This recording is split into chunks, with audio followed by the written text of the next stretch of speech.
Hello everyone, আজকে আবার চলে এসেছি একটা লং ভিডিওর শেষ মোমেন্টটা নিয়ে। তো আমি তোমাদের সাথে আগের সপ্তাহে একটা স্পেশাল দিনের প্রথম ভাগটা শেয়ার করেছিলাম, যেদিন বাসুদেব দ্বারা এসেছিল। তো সেদিন দেখো দুপুরের পরে আমরা যখন মন্দিরটা ঘুরে নিলাম, মন্দির ঘোরা পর্যন্ত তোমাদের দেখিয়েছিলাম। মন্দির ঘোরার পরে আমরা মেলায় গেছিলাম। তো মেলায় গিয়ে দেখো এখানে কত রকমের সব নাগরদোলা, যার যেটা ইচ্ছা হয়েছে সে সেটা চড়ছে।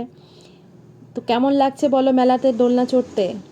তারপরে মেলার আমরা এদিক ওদিক সব ঘুরে ঘুরে দেখছিলাম।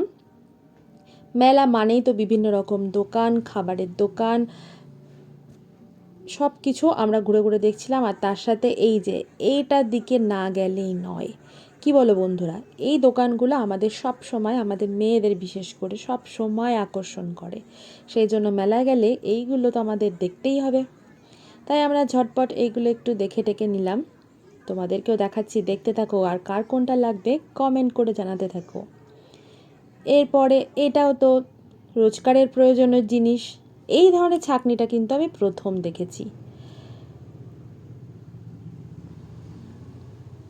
তারপরে আমরা চলে গেলাম আমাদের মেলা ওখান থেকে বেরিয়ে। আমাদের কাছেই আছে 51 পীঠের মধ্যে একটা অন্যতম মহাপীঠ, মা নন্দিকেশ্বরীর মন্দির। তো আমরা সেই উদ্দেশ্যে আমাদের বাড়ি থেকে এগিয়ে চলেছি ধীরে ধীরে। তোমরাও সাথে দেখতে থাকো।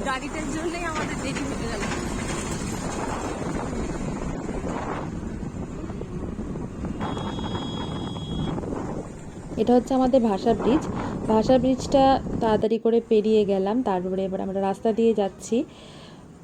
আমাদের বাড়ি থেকে মন্দেশ্বরী মন্দির খুব একটা দূরে নয়, খুবই কাছে। তো এই দেখো আমাদের স্টেশন।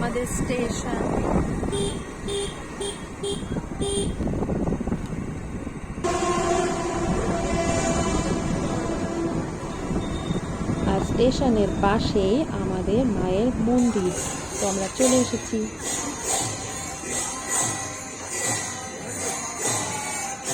এখানে কীর্তন হচ্ছিল, আমরা একটু দেখে নিলাম, দর্শন করে নিলাম। আরতি হচ্ছিল, আরতি দর্শন করতে পারা ভাগ্যের ব্যাপার। আমরা আরতিটাই দর্শন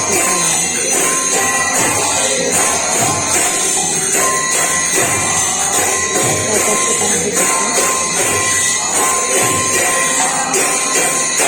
এরপর আমরা ধীরে ধীরে ঢুকে গেলাম মা নন্দিকেশ্বরী মন্দিরে।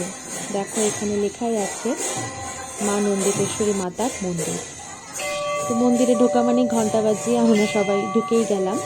তো পিয়ালি বৌদিভাই তখনও ভিডিও করছিল, আর সাথে সাথে আমিও। এরকম একটা সুন্দর জায়গা দেখলে কে না ভিডিও করবে বলো? তো আমি তোমাদেরকে সারা মন্দিরটাকে চারপাশটা ঘুরে দেখাচ্ছি, একটু দেখতে থাকো।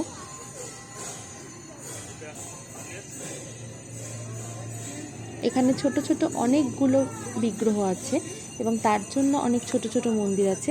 মন্দিরটাকে রিনোভেট করা হচ্ছে, আরও নতুন সুন্দর করে করা হবে বলে এটাকে এখন একটু মন্দিরের কাজ চলছে। এই যে আমাদের মা নন্দিকেশ্বরী, এখানে আমরা দেখে এসে বাইরে বেরিয়ে, এত গরম, আইসক্রিম না খেলেই না, তাই ভাবলাম কোনটা খাবো। আইসক্রিম খাবে বন্ধুরা, আইসক্রিম হাতে আছে, কোল্ড ড্রিঙ্কস। যারা যারা আইসক্রিম খাওয়ার মনে হচ্ছে চলে এসো। তারপর আমরা ধীরে ধীরে বাড়ির দিকে চলে গেলাম। Thank you, tata.